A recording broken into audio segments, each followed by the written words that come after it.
Before we get started this week with the show, folks, I want to remind you to check out etsy.com/shop/April's ScentSations. That's right, April's ScentSations. Pro wrestler, model, cosplayer, writer, April Hunter.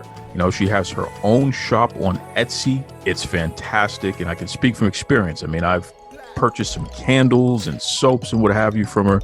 Just really, really cool stuff. And with the holidays coming up, for that special someone in your life, including yourself, this is a great time to pick up some of this handcrafted, amazing, made in the USA stuff. We're talking about April's ScentSations. If you want to support a pro wrestler and somebody that is really cool, small business owner, you definitely want to check it out. I'm going to give you that website again, folks. That is Etsy. So that's etsy.com/shop/April's ScentSations. And let me spell that out. APRILSCENTSATIONS. April ScentSations, baby. I'm telling you, check it out. Let them know the Duke sent you over there. Enjoy yourselves. And now, let's get on with the show.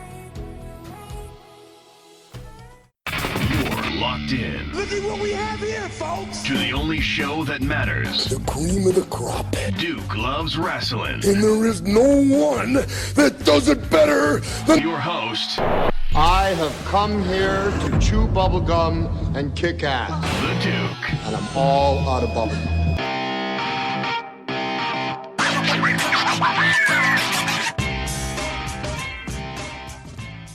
Welcome back to the Duke Loves Wrestling podcast, the show about pro wrestling and everything else. And I'm telling you right now, folks, you've been asking for it. I mean, the last time he was on the show a couple of weeks ago, he damn near broke the internet. So I said, you know something, I got to get my man back because he's got a lot to say. And a lot of folks have been, they've just been waiting. They've been itching to hear more from the man, the myth, the legend. Welcome back, Mr. Reggie B Fine. What's up, Reggie B? What's going on with you, bro? Listen, man, it's a pleasure to hear your voice again. I'm telling you, the last time you were on the show, you damn near caused World War III with some of these folks that you called out, brother. Wow. Well, let me first say this. First of all, the pleasure is all yours.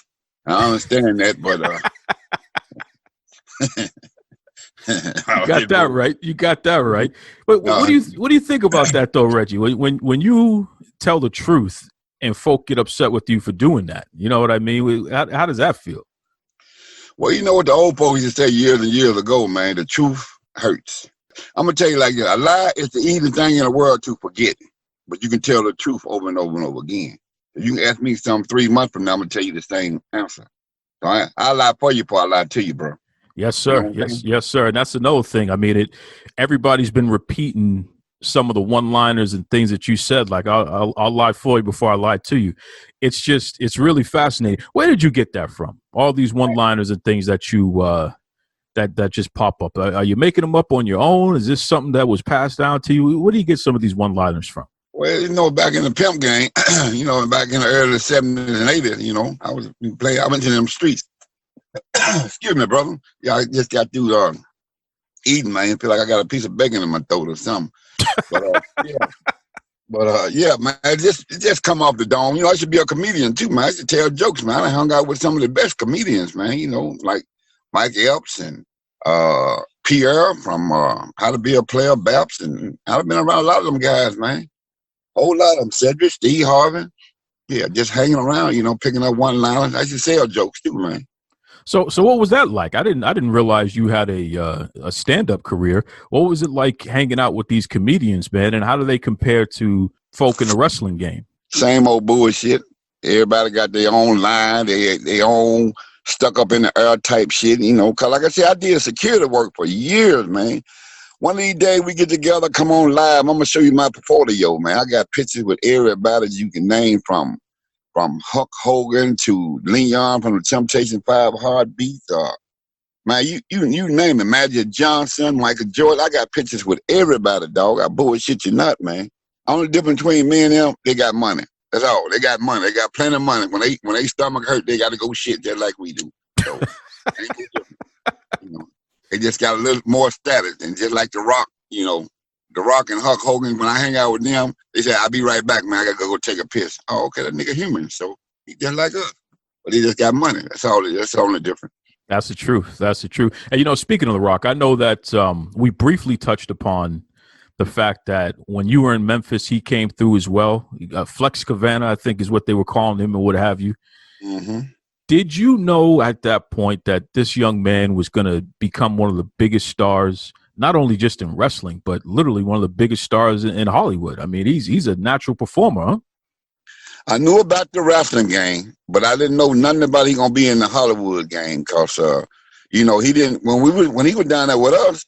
Me and Brickhouse Brown was married to him and Flex Cavana. You know what that means, wrestling term. I mean, we wrestled each other around the loop at least a month or two, something like that. Every night we together. Every night they put us over, we put them over. Rock them, put up. You know, we just went around for over a month. Him and Bart Sawyer and me and Brickhouse Brown. Like I said, he had potentials, but see, Bill Dundee was the booker back then, and Bill Dundee always wanted him to take the heat. I remember that like it was yesterday. And the fuck we gonna beat up on The Rock? Let him get beat up on, and here go a guy, Bart Sawyer, weighed about 180 or 92, 300. You know, a little bit of dude. What I'm trying to say, and he wanted us to put the heat on The Rock every fucking night. And I don't know who straightened him up with that, man. How the fuck we gonna beat the fuck out of a big man? Then let little bitty guy come in and you know, make me and Brickhouse bump like a mother. Cause I'm 280, 275, 280. Then, you know, I was big in Rock and Brickhouse, everybody then. I wasn't finna take no heat. You know, Brick took all the heat. But I knew for a fact that boy gonna have some potential. Cause he had some agility that was crazy. You know, you don't see no 250-pound man doing kip-ups and you know, deep arm drag like he was doing. That's for sure. That's for sure. I mean, you know, his father was a guy who, even though he was a big dude, he had a lot of agility and good footwork and handwork and what have you too from being a boxer. So yeah, that was definitely passed down. That's in the genes, brother. Yes, sir. You know, apples don't fall far from the tree, pimp. That's the truth. That's the truth. Now, listen, you were in Memphis, man. And when we talk about Memphis, we talk about USWA, whatever you want to call it, what have you. I meant to ask you about this that I forgot about last time. Who were some of the bookers that you dealt with in the beginning? Because I know we had you talked about superstar Bill Dundee, but I know guys like Eric Embry were around as well. Name some of the bookers that you encountered back in those days, man. Well, the first one off the top was Jared, and he had a couple of sisters. You know, Lawler was right there beside him too. Lawler did a lot of that. Man so fucking smart, dude. You know, he a fucking prick sometimes, but he a smart cookie. You know what I'm saying? He came up with a lot of gimmicks down there. I can name about 10 gimmicks he done put on people, and 3 or 4 of them done went worldwide. You know what I'm saying? Mm-hmm. You know, he done went worldwide, especially Kamala. A lot of people. I don't mean to get upset, but a lot of people don't know Kamala had the world's second or third best gimmick ever. Fucking ever. He didn't get no credit for it. No, Lawler put it on him, true enough. But for him working it, you had number one, of course, was Hulk Hogan. Then you had The Undertaker. Ain't nobody can even touch that third slot but Kamala. That man sold more gimmicks and more tickets and more asses in the seats than anybody other than them 2 guys right there. But Lawler put that gimmick on. But Lawler was a smart promoter. Lawler didn't do a whole lot of dirty work. You know, when you're a promoter, you keep yourself on top. Like I heard through the grapevine, like Dusty Rhodes used to do back in the day, and such and such and such. But, you know, when they're a booker, a promoter, they can do what the fuck they want to do. But go back to what you were saying. Jared was Eddie Marlin. Then later on was Bill Dundee. Then I think it was Dutch Mantell for a little while. Then later, Eric Emery came in and took the books over. And then it go back to Lawler. Then it go back to... So hold on a second there, Reggie B. If we take Lawler out of the equation, because he's the owner, let's take him out of the equation. Who would you say was the best booker out of that group that you worked under throughout those years, man? Okay, I'm back. Now one of them motherfuckers. I'm back. Shit. Well, none of them motherfuckers, all of them had favoritism. Even the late, great hot stuff Eddie Gilbert was booking for a while. I remember him booking for a while. But out of all them guys, man, I would say if I had to make a choice, man, I would say Jared, probably. Wow, now that's a big surprise because Jerry Jarrett, he gets a lot of heat for being so, the way that he talks and the way he carries on, what have you. But you say he was a good booker, though, huh?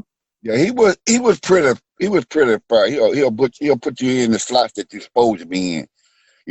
Maybe not that. Put you on a slot that you earn. Everybody but Jeff Jarrett. Jeff Jarrett, 155 pounds, that motherfucker in every main event. But he was a pretty boy though, and plus he was the owner's son. So he put Jeff in a lot of spots. He put Tommy Rich in a lot of spots. Guys like that, Tommy Rich and Dirty White Boy and all them guys, they earn these spots. You know what I'm saying?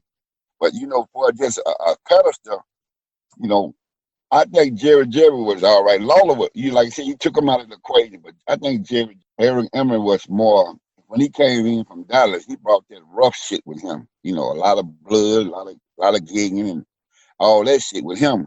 But he was good. He was a good booker too. Well, it's interesting. They had the same rotating cast of characters for a good 30, 40 years. The same guys booking down that territory. You just brought up something interesting, though. You brought up the use of blood and the bookers booking folks gigging themselves, bleeding. What's your general thoughts on that? Because I know that when you were first starting, that's when the AIDS thing was going on, and hepatitis ended up becoming a big problem in wrestling and things of that nature there. What's your general feelings on blood in wrestling? Do we still need it, or is it something that needs to just go away? This point in time, that shit need to go away, man. All these motherfuckers around here sick from the early 70s and 80s and 90s, sick as a motherfucker. Now you don't know who got what, when and where. I bet you got so many people walking around here with hepatitis and herpes and AIDS. Well, the AIDS gonna come out on their ass sooner or later. But like I said, I didn't believe in that shit, dog. If I got busted over, it was the hard way. I tell motherfuckers, I'm a diabetic. I was a diabetic when I was wrestling. Ain't no motherfucker finna cut me. If I get something, it's gonna be the hard way, bro. Now I had head busted, eye busted, nose busted, shit like that. But for just gigging myself, like some of these motherfuckers did right now, hell man, fuck you. I didn't want to be around this shit. I would tell them. I would tell motherfucker. I would tell Lola. I would tell who has had that shit bad. Somebody had that shit bad down there. Eric Emery now, they had that shit bad. First blood match, first this. Man, rock and roll is spread. The motherfucker was quick to gig. I said, man, fuck y'all. Don't stick me, motherfucker. I take 3 shots a day. I've been a diabetic for 35 years. And I know all that old bleeding and shit. I said, I don't need to check my sugar here. I'm like, fuck y'all. I ain't with that shit, dog. That is wild, Reggie B. So you were a diabetic despite the fact that you were in tremendous shape, all muscled up and what have you. You were wrestling. So, but you had this condition that you had to deal with too. How did you deal with that in the ring? Did you ever have any episodes where the diabetes started giving you a hard time as you were working? No, man. Thank the Lord, man. I always check my sugar before I went in the ring every night, every time I went in the ring. If my sugar beats around 2, I got bad. My sugar has been bad all my life. My A1C level be 7, 8. I mean, not no 7. I take that lie back. 8, 9, and 10 and shit. That's high. But I always check my sugar. My sugar level was like 175 to 300. Man, I was good till I came out that ring. At them 15, 20 minutes, I go take a shot. I never took no pill. I was shot from day one, dog. And I was 27, 28 years old when I discovered that I had diabetes. But this diabetes controllable now. Don't get me wrong, it's controllable if you do right. So I had to stop getting high. I had to stop drinking. I had to stop smoking. I had to stop doing every motherfucking thing. Or I was going to kill my monkey ass. I know this. And the food was run your sugar level up. Man, every time my elbow bend, my mouth fly open. I be hungry as a motherfucker every day. Every day I allowed to eat 5 pounds of food. You ask me, I ain't bullshitting. I eat all the time. But that sugar diabetes is I wouldn't wish that shit on my worst enemy. My worst enemy, man. It's so interesting that you say that, Reggie B. And first of all, folks, I didn't know that Reggie B Fine had diabetes not only today, but literally wrestled throughout his career with it. So this is definitely a exclusive here. But last week I just had somebody on and he literally had to have his leg amputated because of the diabetes.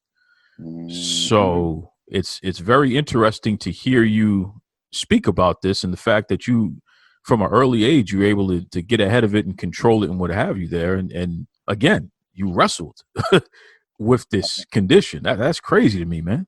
Yes, sir. And a lot of people, like I said, if I didn't tell them, people like Lawler and maybe, I know Brickhouse knew Lawler, Iceman. People like that know because I travel around with a little old bag. But it's controllable, man. Like I said, if you ain't eating wild all the time, see, my biggest problem was drinking and partying. I done had an episode one time about 2001, I think, or something like that. I had a diabetic seizure where I was up all fucking night drinking and smoking and doing whatever we did, eating all chicken wings and all that crazy shit. Then forgot to take my medicine. And that day I had a diabetic seizure. They say I was out for like 8 or 10 minutes or something. And which shit, I didn't remember shit. I woke up like, what the fuck is I at? Motherfucker asked me who the president was. I don't know the president shit. If I had my right mind, I still don't remember who the president was. I didn't give a fuck about that shit back then. But that diabetes is no joke, man. And I did it, man. Thank you, Lord. I never did have no real bad episode of it. Not nothing in the ring. Yeah, that's right. Knock on that wood, Reggie B. Knock on that wood. Right. And to Mr. Ken Johnson out there, we're still pulling for it. Like we said, Ken Johnson, about 2 weeks ago, he had to have one of his legs amputated because of that diabetes. So that's something else, man. That's something else. See, that's what happened to Mr. James. See, Kamala, he had real bad diabetes. Man, I used to hang around him all the time, man. Not all the time, but I knew him real good. I used to call him. We used to talk.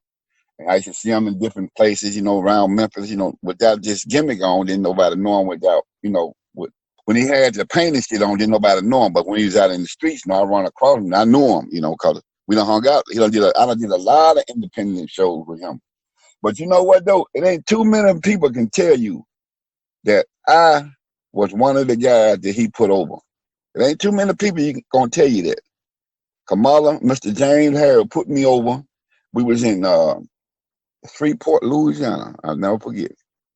He said, man, we worked with Ernie Ladd's son. I mean, was it grandson, somebody, James Laird or somebody. But anyway, it was a nice little crowd, nice little card, big card. He said, well, I got my money. I know they ain't taking care of you like they taking care of me. I tell you what, let's go in here tonight. We're going to go in there, boom, boom, boom. We're going to stay in there for about 2 minutes. You put my little shit over from the top, and at the end, I'm going to do a big splash in the corner. You move. You just roll me up. I take a bump back. You roll me up. 1, 2, 3. Let's get the hell out of here. I said, well, yes, sir. Whatever you want. He didn't give a fuck about putting nobody. I guess, I know I'm a low budget ass nigga. He didn't know who I was. He knew me. Don't get me wrong. He knew me, but he just wanted to do this. I just want to put you over. And that's the honest truth. Bullshit, you not. And ain't too many people you can say, just like he slammed Andre the Giant. If it wasn't on tape, nobody would have never believed it. That's the truth. Kamala slammed. Not only did he slam Andre the Giant, he slammed him with ease. Yeah, he got up for him. He got up for him. Yeah, but like I said, though, I ain't gonna lie to you, man. I ain't gonna lie. Everything I tell you, 9 out of 10 and a hole in a donut, you can take it to the bank. I know 9 are going to 10 and hold the most donuts. So please believe me, man. I ain't gonna shit on nobody that don't deserve to be shitted on. How often was that? That need to be shitted on and don't even use no toilet paper when you get through with them. Well, how often was that, Reggie B? I mean, how often did the promotion want one finish, but folk went and did something else instead, especially to get even, so to speak. Like Kamala said to you, you weren't being treated right. Obviously, you weren't getting paid right. Right. So he put you over as a way to just show some respect there. How often does stuff like that happen? Not too often, man, because you got these egos, man. Wrestling is a fucking work, man. I don't know why, even right to the day, it's so much acrobatic shit. And don't get me wrong, you still got to be in shape. You still got to have talent. You just can't, anybody just can't walk off the street and say, hey, man, I'm going to go wrestle. No, it ain't that easy, dog. It is not that fucking easy. You got to have talent, man. But a lot of this shit, back when I was coming up 35 years ago, man, you get busted, and you getting busted the hard way, 8 out of 10. Motherfucker don't give a damn about leaving your ass laying in the middle. You had rugged people. I'm talking about motherfucker would try to break your fucking back. I'm fucking moon dogs. I don't know if you ever heard of the moon dogs out of Memphis, Tennessee. Them motherfucker would hit you with a car if they can pick that son bitch up. They didn't give a fuck about laying shit in. But Lola would tell you all the time, hey man, y'all need to lay this shit in on TV. You know, when you're in a house show, it'd be a different ball game. You bullshit all you want to. But lay this shit in. Them guys back then, man, them motherfuckers didn't play. You had motherfuckers like the dirty white boy. If they give you a finish and you fuck up the finish, I fucked up a finish. I'm gonna tell you this story right quick. I fucked up a finish one time when I was a candy man. You know, I probably hired a motherfucker shit. I don't remember, but I remember fucking up this finish with Bill Dundee. It was me, him, and the Junkyard Dog and some other mark. And I go in there, they just trying to get the candy man a little push. I go in there and do my thing, boom, boom, boom, and gonna go in there and beat the fuck out of Bill Dundee for about 2-3 minutes. And the only thing I had to do was just get him one spot and tag out. Shit, man, I fucked around, forgot the spot. A Bill Dundee spot. I had tags and climbing out the ropes. Next thing I know, man, he got my fist right in the side of my fucking head. Man, that motherfucker hit me in the ear so hard, I started to go get my pistol. I said, motherfucker, you hit me that motherfucking hard? You forgot my fucking finish. I mean, you forgot my fucking spot. I said, oh, man, my bad, dog. Shit, I didn't even tag back in on me. I thought I was a doorbell. My motherfucking head was ringing so bad. I told that little cock. He was bad about that. You know, he was bad about hitting motherfuckers, sucker punching motherfuckers, and taking off running and laughing and giggling and shit. But it's very seldom that, you know, people didn't want to do the finish. I done had that problem with Ken Wayne. I don't know if you remember Ken Wayne, the Nightmare. Oh, yeah. Sure do. Yeah, him and Danny Davis. He didn't want to put me over one night. And I said, and now Lawler said, Lawler told me, well, blah, blah, blah. He put Reggie over the night. And Ken said, no, I'm not going to do that. He said, I'm not going to put him over. And Lawler said, what? He said, I'm not going to put him over. Last week, he got a guy littler than I am, Tony Williams, beating him. You know, I'm just getting in the game, pressing the game, so I ain't arguing with nobody. I don't know nothing, you know. I ain't tripping. And Lawler said, look here, man, I'm the booker. If you can't do what I asked you to do, get your shit and get the fuck out of here. And they had security walking through the back door. And I said, wow. Wow. All because it's a fucking worker. You don't want to put nobody over. But you know what goes around comes around. So I heard he was in jail now. I don't know for a fact, but everybody ain't lying. I heard he was in jail for child pornography or some shit. So I don't know. I haven't heard from him or seen it. I really don't give a fuck. I never did care too much for that cocksucker. Know it. You know what I'm saying?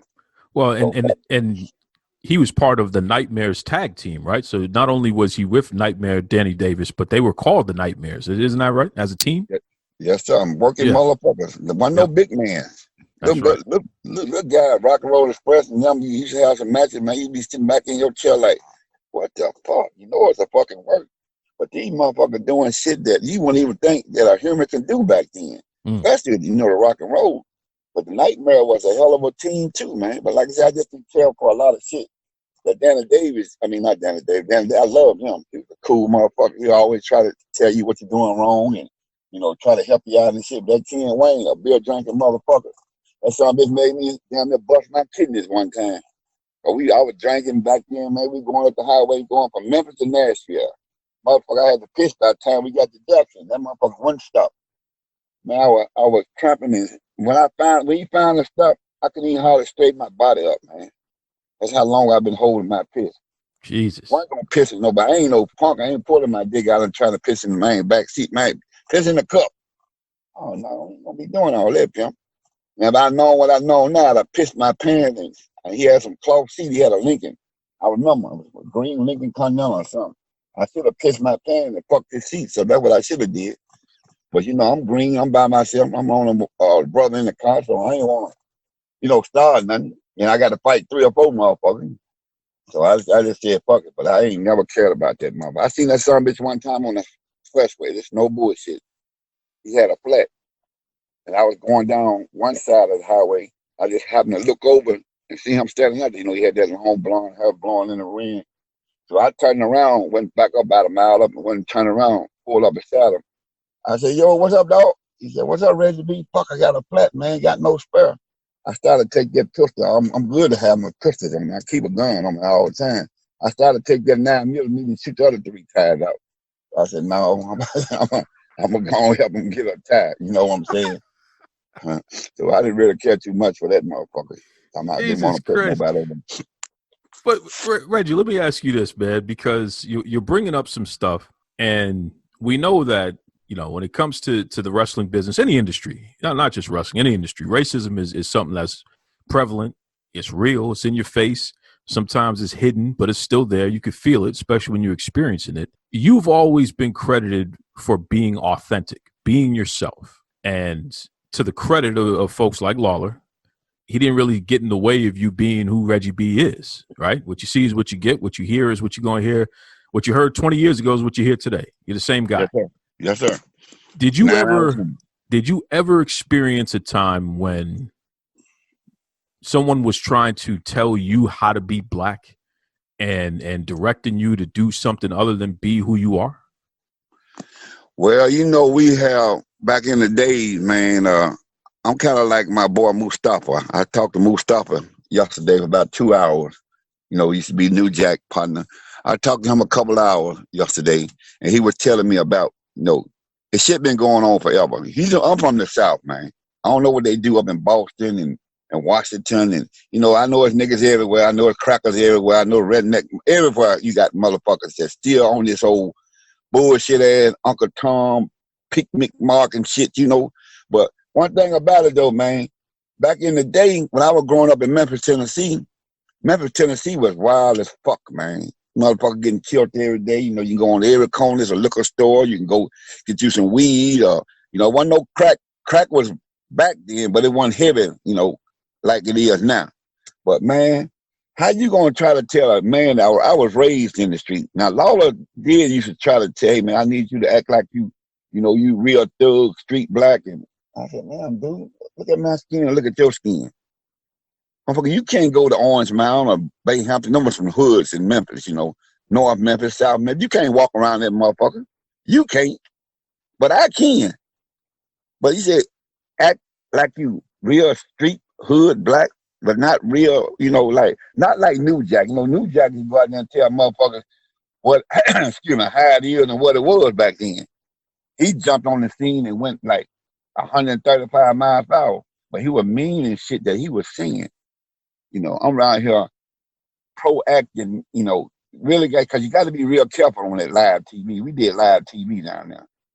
You know, you don't want to get nobody kicked off the TV. So you got to kind of like be, you know, a little black, but not all the way hood black. But Lawler used to try to, you know, and then, you know, put that shit in the nigga head back then.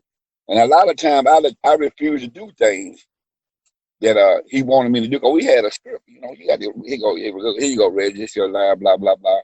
Only thing you had to do was remember the front and the back. All that shit in the middle is just extra gravy. You know what I'm saying? So if you can remember your script, you didn't have too much problem down there with them. They can't let you do. You can only do so much anyway. You know, they weren't gonna let you. I'm about, well, I'm going downtown and go ahead with these prostitutes and get me some dope and these niggas this and no, they weren't gonna let you do all that. No way. That's common sense. But you did have a motherfucker try to, you know, tell you what to do and tell you what not to do and all that old shit. Well, you know, I asked you that question, Reggie, because you can tell when someone is not being authentic, right? Mm-hmm. And you can tell when something is written by somebody who is not of the culture. Right. Oh, definitely. And even today we see it in certain instances, and it just really boggles my mind, man, because with all of the folks speaking up and speaking out against racism, what have you, why do we still have black wrestlers being instructed to act a way that is not who they really are? Because it's something that we want to do, man. We want this wrestling game. So I'm looking at this new organization. Motherfucking to put $25 million behind TNT shit. Yeah, AEW is who you're talking about on TNT. Yes, sir. AEW. Tesla dude done put out $25 million behind this new organization. How many blacks you see? How many black wrestlers you see? Maybe about 4 or 5. This shit is more things change, more things supposed to change, more they stay the same. Maybe saying that wrong, but man, look at this shit. It's the same fucking, it's a cycle. just in the washing machine, just to click the button around to another cycle. It's the same fucking thing. Niggas ain't got a chance around this motherfucker, man. And I hate it so bad because I'm guilty too. I didn't speak on my mind a lot back then because I wanted it. We wanted it so bad. We wanted to be on TV. But I'm talking about the blacks now. We wanted to be on TV. We wanted to do this. We wanted to do that. And you get a chance like, you know, 1 out of a billion black dudes gonna be on TV, think he's the baddest motherfucker. Most of the wrestlers walk around, man, ain't shit. It's just a fucking work. But you don't have the opportunity. The black ones don't have the opportunity to do that. What I'm trying to say, this racist prejudice shit is still existing today. I'm telling you, man, this shit has been going on for so fucking long. And I was a part of it. And don't say to me like Coco Beware, Rocket Johnson, you know, you got to keep your token around at all time in the wrestling game. Junkyard Dog, you know, you can probably name 20 black superstars that they done really built up and did something with it. And it's going to be about 3,000 white boys. You know, which don't get me wrong, some of them motherfuckers tough as a son bitch. But the average one of them motherfuckers, if a nigga was in that spot, they can do it just as better than they can, way better than they can. But it's just this old prejudice ass, racist ass shit. Like I said, you got a multi-million-dollar company that just opened up. They doing good, I heard. But what they doing? Same old shit. They got maybe 1 or 2 niggas that they done picked out of the pizza basket. Said, we're gonna make this nigga here a star. We're gonna make him a star. But you got 3,000 white boys, which I don't think is fair. At least they here bringing some women in. You know, they got a few women, you know, black and white, more than New York used to bring in back in the day. But you know what? More things change, more they stay the same, bro. More the culture change, but. Yeah, you called it out there, Reggie B. So this is what you folks have been asking for. You've been asking for Reggie B to come back and lay down the truth, the whole truth and nothing but the truth, which is all he can do. Reggie B, let everybody know, man, because you got your YouTube, and I know you got some great things up there. Your shoots are up there. You're even selling some of the shoot DVDs, which is pretty cool. Let everybody know where they can check out some of your stuff, Reggie B. Well, I got a website, man. It should be almost up. It should be up this weekend. This is what the girl was telling me. But I got shit on Facebook, YouTube. But I got to hold back on these shoot interviews for trying to put them out myself. I got Hannibal. I'm talking to Hannibal, and I'm talking to High Spots. You know, everybody they done reached out to me, but I don't know what they want me to do because I'm trying to set up an interview with them. I'm trying to set up a sit down with them. I'm not just gonna send my shit to nobody. See, I already had this shit already edited, already shot. If they want to do something different, it's cool. But they want to do something with what I got, I'm not just gonna send my shit to nobody, man. And I just now, probably about the next week or so, I'm gonna have it copyrighted. I should have been done all this shit, man. But shit, you know, all money going out, ain't nothing coming in, man. You know, some of that shit you got to put on the back burner. Because I ain't rich. I don't sell dope no more. Shit. I don't do shit like that no more. But I got a lot of shit out there, man. And like I said, if somebody interested, you let me know. I really appreciate you, too, because you've been helping me, you know, kind of like spread the word, because you got a hell of a podcast out there, man. Your shit, I looked at your shit. Your shit goes, and goes. You know, you got a lot of people on your shit. You got people helping you that really, you know, in your corner trying to get it out there. And anytime if nigga you can help a brother do something, man, don't hesitate. Or a white man or a black man, don't matter. Help them. Don't be holding back, because you ain't going to be in this world forever. You might well do what you can to try to help a motherfucker instead of hurting motherfuckers. And then everything will be just fine. Even our president, he done came to reality now that he done lost. Nigga, get your funk ass on out of the White House and let that man come on in there and move his shit in the closet. Don't be hating. Don't be stopping nobody, bro. Tell him, Reggie B. Tell him. Tell the president that, Reggie B. Because Trump acting like he don't want to leave. Tell him it's time to go. It's time. He know his rent. His lease is up. Shit, that motherfucker got to go. If he don't go, they're gonna put his ass out like they still nigga shit on them streets. They're gonna shit all this shit out. He ain't got nothing in there. He got all this shit. He know when he leave that motherfucker, he going to jail. That's right. That motherfucker going straight. He don't pass, go, don't do nothing. And you got a lot of motherfuckers that follow that man. I don't give a fuck what they do. No, they don't fuck with me. But they can do whatever. When they send them stimulus checks out now, don't forget to send Reggie B one now. But yeah, Duke, man, they can get my shoot interviews. They online. They hear that. They hear. But like I said, I got to kind of like put the brakes on it, because I don't want to just put none out there, and then these people may want to, you know, buy them all or whatever, you know. But you know me, I be like Ice Cube. I be selling shit out the trunk. I don't give a fuck. Any chance I get to talk to Reggie B Fine, it's always a trip, man. You know, Reggie's one of those folks that is so knowledgeable and so honest that you know you're going to get something that's just the truth. That's just the way it is. You know, Reggie, he's colorful and he knows how to spin a phrase or what have you, but that brother is telling the truth, which is so cool and so refreshing. I hope you folks are doing well out there. You know, we are on the road to the holidays here. We got Thanksgiving coming up next week, and then it's on to Christmas. Can you believe that? Already hearing Christmas music and seeing trees and the lights and all that good stuff there. And I know a lot of folks are talking about, well, what are we going to do? What are we going to do for the holidays here? Because with this whole pandemic, people are being advised not to gather in large crowds and things like that. Here's what I'll say to you about that. Do what you can, please, to virtually spend time with your loved ones, right? Do what you can. If you can Zoom or WhatsApp or Facebook group or whatever, do what you can to virtually spend time with your loved ones. No, we got to have our loved ones, okay? We can't give away our humanity, right? So even though we're dealing with this terrible pandemic, we cannot give away our humanity, especially during the holidays. We need that.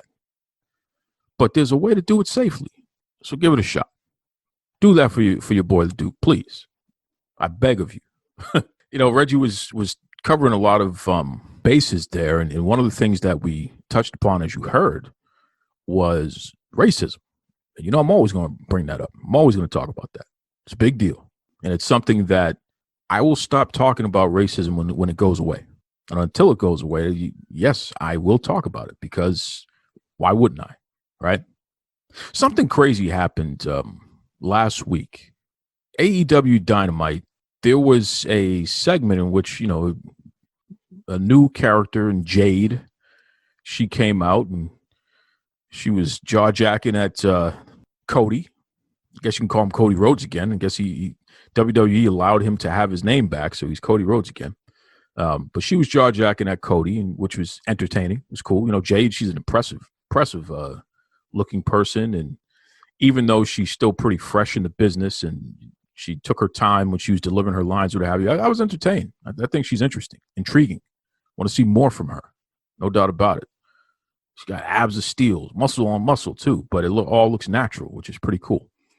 But Brandy came out, because as you know, Cody is Brandy's husband, so Brandy came out to defend her husband from this person who was talking trash to him, right? I don't know what the heck that was when Brandy came out, folks. And this is a discussion that's happening. And I'm bringing it up now because I'm inviting whomever. I don't care who you are. If you want to come on this show, you want to come on the Duke Loves Wrestling podcast and share your take on the segment from 2 weeks ago on Dynamite, Brandy, Jade, Cody, I'm all for it, because I want to dissect this.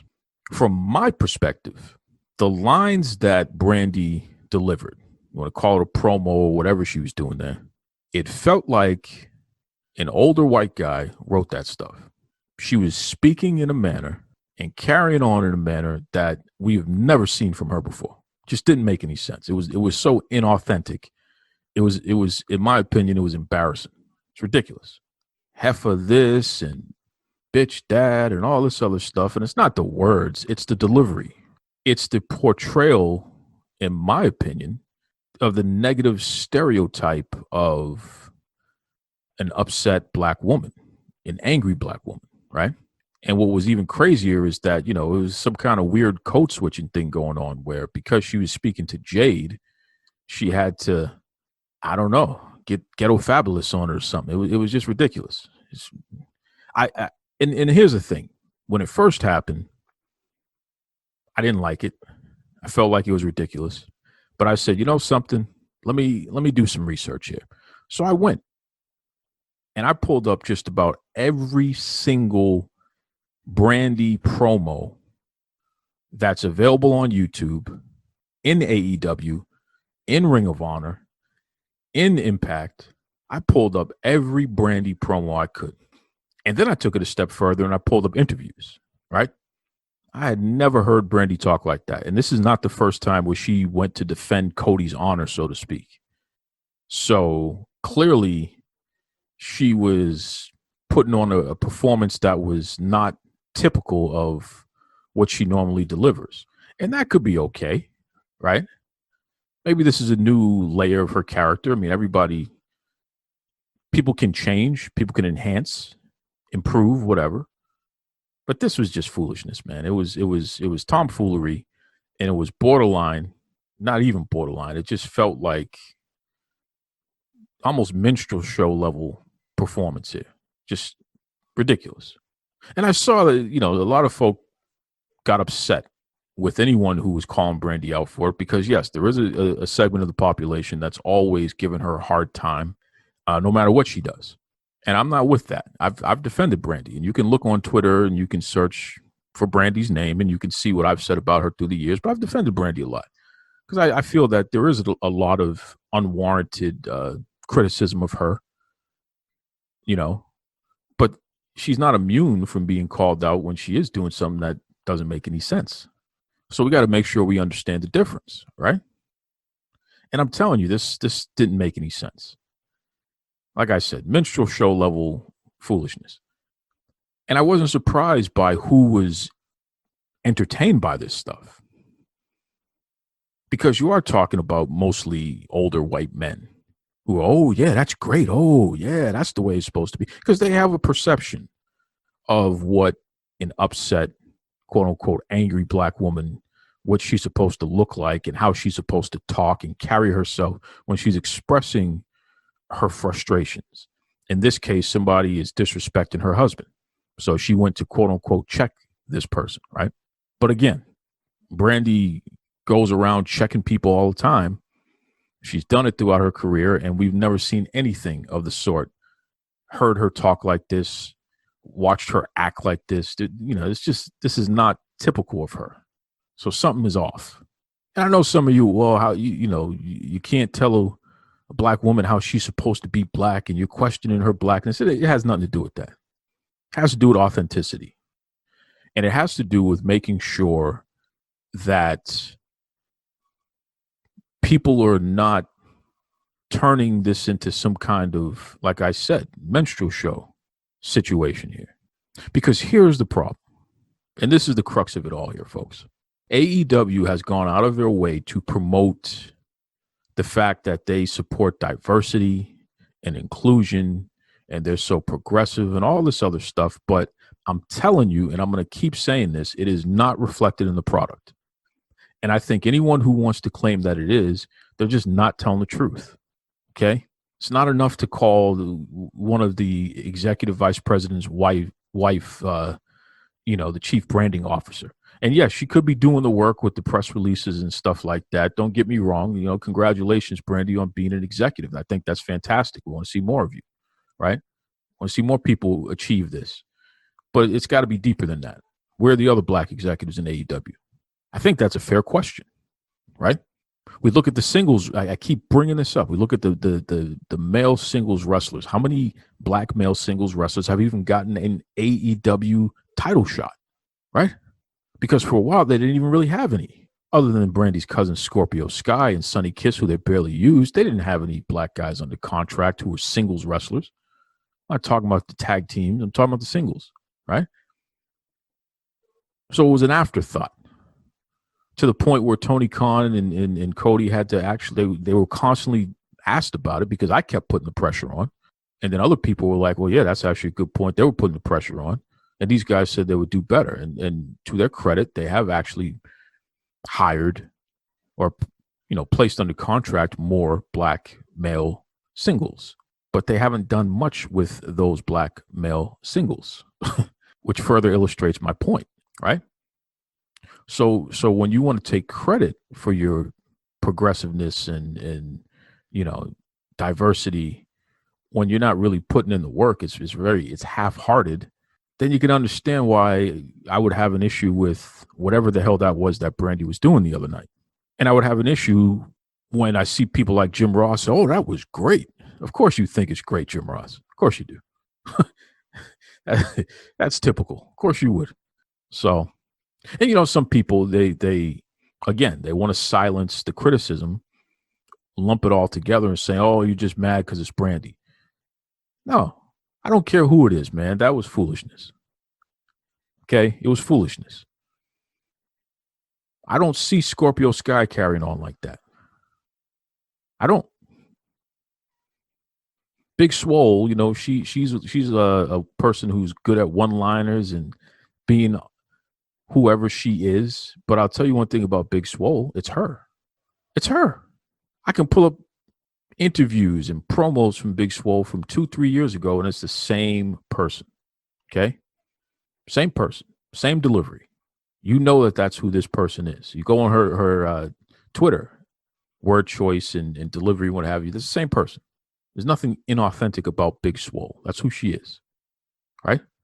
I don't understand what that thing was that Brandy was doing there, but it was like parody, right? She was pretending to be the negative stereotype of a black female. Fact. That's what it was. And that's what my issue is with it. That's not a Brandy issue. That's an issue. Regardless of who's doing it. I'm telling you, man. We can't get to the point where we're afraid of pointing out the truth on things. You heard Reggie B telling the truth. We got to tell the truth, man. Can't be sitting here being afraid and I won't sit here and entertain foolishness from anybody. So if you don't like the fact that I'm pointing out the obvious, too bad. I'm pointing it out. Because that stuff ain't right, man. And coming from where it's coming from, it really ain't right. I'm telling you. We got to keep an eye on this. And listen, we can dig. There are layers to this, folks. Dusty Rhodes has had a hand in the careers of so many people. And he's done a lot of good things, training people, what have you, men and women. Gets a lot of credit for it. But have you ever listened? I mean, like really listened with a keen ear? Especially some of the NXT women like Paige and even Naomi. Listen to what they say about Dusty Rhodes and the way that he trained them on how to be women in wrestling. There is a line of thought that Dusty had, and it's very old school, that you had to twist your neck up and shake your head around and my man and all this other foolishness. That was the way to convey emotion. Be catty and all that other nonsense. And this is what he taught all the women. Now, that's not all he taught them, but my point still remains. This stuff is out there. So I wouldn't have any surprise if his sons, Cody and Dustin, and other people that worked with Dusty, who are also involved in AEW, I wouldn't be surprised if some of that old school mentality and thinking of how women should act and deliver promos and stuff, if some of that isn't still being passed down. Got to call that crap out, man. Got to call it out. So, I'm sure I'm going to get a lot of interaction about this. People are not going to be happy with me pointing this out, and that's good. To everybody who's upset about what I have to say, good. Come on the show. We can talk about it. And I'm not going to edit anything or anything like that. You say whatever you want. But I'm telling you right now, whatever the hell that was with Brandy, I never want to see it again because that was inauthentic and it looked like parody. Simple as that. Shout out to AEW on a different level, though. I think that one of the best wrestling matches we saw this year, surprise, surprise, the NWA women do it again, right? Serena Deeb and Thunder Rosa. And Serena Deeb, she has a AEW contract, if I'm not mistaken. So she technically is an AEW woman, but she's the NWA champion. She's the NWA women's champion. She beat Thunder Rosa for the belt, and they had the return match this past Wednesday on Dynamite, and it was just fantastic. It was the best match on the card. It's one of the best matches of the year. And it's funny because, some of the folks who are paying attention have been bringing up the fact that every time there's an NWA women's match in AEW, it's always the best match. So at what point does AEW realize, well, damn, NWA, whatever they're doing, or whoever's recruiting, whoever's encouraging, whoever's matchmaking, they know what the hell they're doing here because these women just tear the houses down every single time. And then you look at some of the people who went from NWA and signed with AEW, like Ricky Starks. Look at Ricky Starks. Ricky Starks, pound for pound, is the best signee that AEW has had since they started. As far as somebody under contract, there is nobody that they've picked up better than Ricky Starks. He delivers the best promo. He is a solid wrestler. He doesn't insult your intelligence when you watch him do anything that he does. He's an entertaining son of a gun. Love Ricky Stark. Ricky just came from the NWA. So, maybe AEW should find a different position for whomever's been doing the recruiting for that company and go figure out who NWA had been using for recruiting and just hire them. Because clearly they know what the hell they're doing a lot more than whoever's AEW is using. I mean, I think that's pretty clear. Because the quality is just tremendous.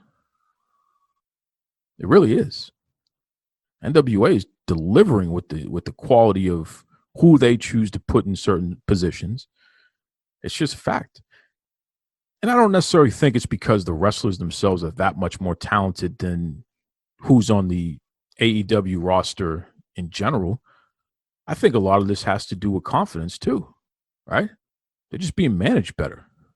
They're being put in a position to succeed more. That's my opinion on that. I don't know. I think AEW is so interested in getting credit for things, and it seems like doing the actual work, there's just something always missing. It's very strange. I don't know. Strange. Shout out to FTR, team formerly known as the Revival. They were officially named the #1 tag team in the world by Pro Wrestling Illustrated in the PWI Tag Team 50. It's good stuff. When you think about it, I mean, yeah, the Revival should get it. They were, in the past year, they've been WWE SmackDown champions. They've trended higher than everybody in AEW since they've been there, online. Every match they've had in AEW has been solid, from their perspective at least. They've done the best job that you could possibly do, given the quality of talent that they're up against. I've been very impressed with the Revival, just from a general standpoint. I like them. I think that the grass isn't so green on the other side because they were complaining about the build to their match with the Young Bucks. Surprise, surprise. I guess that's what these guys are going to do, is complain about everything all the time. They should probably break themselves out of that habit, take some ownership, right? Because I thought it was the WWE that was wrong. Now you complain about AEW in a similar way. It's like, well, maybe it's you. I don't know. Anyway, but congratulations to those guys, because I think that they're a hell of a tag team. They're probably the best tag team we've seen since the 80s. I would say the Revival and the Usos, and then the New Day. Those three tag teams, there's nobody better. Nobody better. And we haven't seen anybody better in over 20 years. Those three are it. For me, at least. They're it. So, good stuff there. Kenny Omega and Adam Page, they were #2 on that list, which I was very surprised at. Sasha Banks and Bayley, I believe they were #3. I got to double check that. It was them in the North, 3 and 4. The North out of Impact Wrestling. Shout out to Impact. Good stuff. Usos, they were injured most of the time, so they couldn't rank in there. But there's nobody better than the Usos, though. I think, the Usos are probably the best tag team in the world ever. Anytime that they're healthy and that they're battling, there's no two ways about it. But interesting list. PWI, they continue to just do some great stuff. Big fan of theirs, as you know, lifelong PWI reader. Harry Burkett's been ducking me, but I'm going to get him back on the show. Same with Kevin. Kevin, December's coming. We said you're going to be on the show in December. It's coming. You're going to have to explain yourself with some of these rankings here, buddy. That's right. Over on the WWE side, they Ito Shirai, she and Rhea Ripley, who's my cousin, they just tore the house down. WWE NXT, they had something like 3 or 4 women's matches this past week, and it was and then they had women's content everywhere as well. They had diversity up and down the card, people of color everywhere. Women refs, women ring announcers, women commentators. Phew. And I was looking at, on Twitter, some people put up polls. What did you think of the show? Blah, blah, blah. And I saw that NXT got just tremendously high ranks. The majority of the people, like over 70% who participated in the rankings, they said, yeah, this was a solid show, 100%, A+. It's good to see. I'm a big proponent in diversity, real diversity, not just the fake stuff that people want to promote. So NXT gets it right. You know who else gets it right is Impact Wrestling. I think pound for pound, Impact does the best job with how they deliver diversity. Pound for pound, women are involved in everything. People of color are everywhere. It's just great. Everybody should want to be more like Impact Wrestling as far as how to do it the right way instead of trying to take credit for it. Just do it the right way. It's good stuff. The pro wrestling industry is in good shape in that regard. This COVID-19 stuff is disturbing. And I don't believe that we should be doing as many live shows as we're doing out there with fans. I think shows without fans is really the way to go. That's just my opinion. I know a lot of promoters who are friends of mine who are probably going to be pissed at me for saying that, and that's okay. I just don't believe that there should be people at shows. I just don't. I think empty arena is the way to go. And I think at this point, everyone is conditioned to accept that. So why take the risk?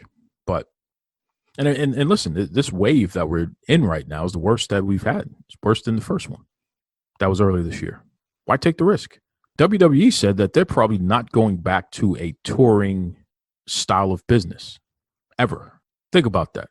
They're just going to stay in one place, no fans, put them up on the screen and just roll that way. I love it. I think it's a great idea. We're in the future. Speaking of which, very disappointed in WWE, and I'm going to end on this. They fired Zelina Vega. They got this mandate where, you can't be having third-party apps posting content, making money off of it. Got to give WWE a cut, especially if they're going to use your gimmick name, the name that WWE owns, your character name. Thea Trinidad is her real name, but in WWE, she was Zelina Vega. She opened up an OnlyFans. She told me she wasn't taking down her Twitch. She did a lot of things. Fired her. Told her to hit the road, Jack. And I saw some folks out there who just don't have any sense. You just don't have any sense. Well, she can go to AEW. This is bigger than one promotion in another, right? This is an industry-wide problem. So that the fix is not for her to just go to AEW, because AEW doesn't want wrestler unions either. And Zelina Vega wants a wrestler union. She doesn't want to be told that she can't use third-party platforms, especially if she's using a real name, to promote herself and make a couple extra bucks on the side. Why can't she work another job? Which is essentially what that is. It's a side hustle, right? Right? So there's not going to be any just go to AEW and everything will be fine. It doesn't work like that. They're heading towards a union. And folks like SAG-AFTRA, they're stepping in and they're speaking up and saying that they're having conversations with folks like Zelina, Thea Trinidad. The wrestler union is coming. I think, SAG would be very smart to welcome the wrestlers, because now you have something that's already set up, an infrastructure in place. It's great. I think the WWE made a poor business decision firing her under those circumstances. And if there were other circumstances, then they should let us know, because they're looking crazy right now. The thing that they were trying to prevent the most, they probably accelerated the possibility for it to exist. They were trying to prevent a union from forming, right? And it's probably going to happen now because they fired Zelina Vega. Foolish. But it's a win for the wrestlers, though, in the long run. So, hey, it is what it is. In AEW, you're going to have to negotiate with the union. So you better get ready. Andrew Yang can't save you from that. The best way to stop something from happening, especially something you don't want to happen, is to work with the other party and find compromise by working together. But when you resist and you push, yes, you'll be able to stop a lot of things, especially when you're in the power position and influence. But when you are a publicly traded company and you're existing at a time when activism is as strong today as it has ever been, we're literally living in a civil rights movement that is greater than the original civil rights movement. We're borderline Boston Tea Party over here. You think anyone's going to take WWE's side for the way that they've conducted themselves? It's just foolish. They should have worked with Zelina and others and figured out a compromise. which would have absolutely slowed down this union talk.